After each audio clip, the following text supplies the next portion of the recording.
अस्सलाम वालेकुम प्यारे बच्चों। आज हम सबक न्यूटन का कारनामा इसके सवालात के जवाबात लिखेंगे।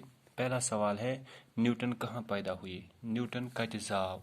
अत गस कर इस्तेमाल हुआ, मगर यत कोर जमा सेग इस्तेमाल हुए। यह कर तम वक्त इस्तेमाल अकिस वाहिद सन खतर येल तमिस इकराम करो, इज्जत ताजियत के लिए, इकराम खतर, इज्जत खतर। जवाब है, न्यूटन इंग्लैंड के एक छोटे से गांव में पैदा हुए। दूसरा सवाल है, न्यूटन के चाचा ने उनके बारे में क्या कहा? न्यूटन सिंध पितरन क्या वो न्यूटन सिंध बारस मज? जवाब, न्यूटन के चाचा ने उन्हें चोरी छुपे किताबें पढ़ते देखकर कहा, तुम आवारा गर्द बनोगे या ज़हीन तरीन इंसान।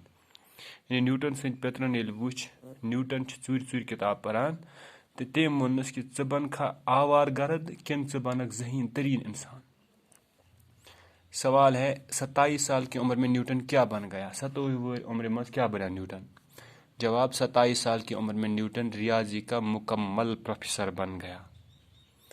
सवाल है, न्यूटन का तीसरा उसूल क्या है? न्यूटन सुन त्रीम उसूल क्या है? थर्ड लॉ ऑफ मोशन ते वन। जवाब, न्यूटन का तीसरा उसूल ये है कि हर अमल का मसावी और उल्टा रद्द अमल होता है। यानी ये साइंस में one every action there is equal and opposite reaction. प्रत कुन एक्शन युस योर काम करान तथ बराबर आसान इक्वल तुतुई बे और वापस रिएक्शन। फॉर एग्जांपल, अगर इस लब लगावो बाल, सह बाल यी तिथे फोर्स सान वापस। यानी अथि वनान हर अमल का मसावी यानी युथुई और उल्टा अपोजिट, इक्वल एंड अपोजिट रद्द अमल को रिएक्शन।